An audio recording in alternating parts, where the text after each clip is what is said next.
Measuring the stars in the summer triangle. Hey there, stargazers. I'm James Albury, director of the Kika Silva Pla Planetarium in Gainesville, Florida. And I'm Dean Regas, astronomer for the Cincinnati Observatory. We're here to help you find your way around the sky.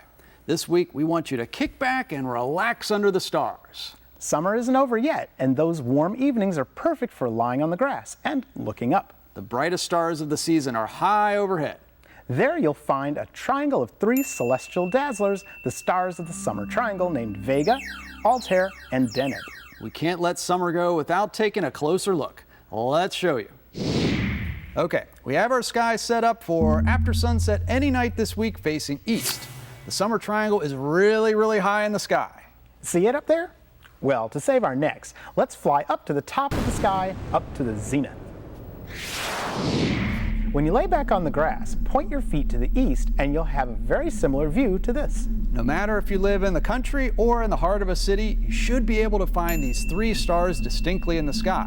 When you connect them with lines, they form a huge triangle over 30 degrees long and 20 degrees high. Remember, the easy way to measure the sky in degrees? Your fist at arm's length is about 10 degrees. So see if the summer triangle is 2 fists high and 3 fists long. The brightest star of the 3 and the one closest to the zenith just after sunset is called Vega. Do I detect a slight bluish tint to this star? You sure do. Vega is a blue-white giant star, and this tells us its temperature.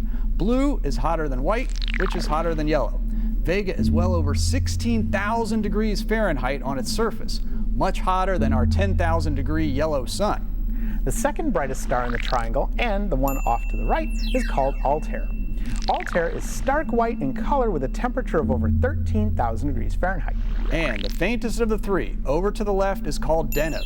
Deneb is bluish white, not as blue as Vega, but hotter than Altair. It scorches space with a surface temperature of almost 15,000 degrees. Each bright star in the summer triangle is part of its own constellation. If I use my imagination, and some help from the Stargazers graphics department, I can just make them out. Vega is part of the constellation Lyra the Harp. The stars make a tiny parallelogram hanging off Vega. In some pictures of Lyra, there's a bird around the harp, since people also call this a vulture. Altair is the eagle eye of the constellation Aquila the Eagle. If you can't see an eagle in those stars, well, you're not alone. But at least you know where the eye is. And Deneb is the tail star of the stellar swan, the constellation Cygnus. Okay, that's an easy one to picture with his body and long stretched out neck. Cygnus forms a cross shape and is also called the Northern Cross. Now let's talk distances. Vega is the brightest of the 3 stars, but is not the closest. That honor goes to Altair, who is only 17 light years away from us. With professional telescopes, we can actually see that Altair is spinning rapidly. It spins so fast that it has squished its shape to resemble a blue-white egg. Vega is the second closest at about 25 light years away. That means the light that you see left Vega 25 years ago. That was back when I had hair. And Deneb is not only the farthest of the 3, it is perhaps the farthest star you could see with the naked eye. At a whopping 3,000 light years away, we can still see it as a bright star. That means Deneb must be humongous. Here is a side-by-side comparison of the 3 summer triangle stars. Wowzers, Deneb dwarfs the other 2. We still have another month of summer. Plenty of time to watch for the summer triangle every night. Keep looking up.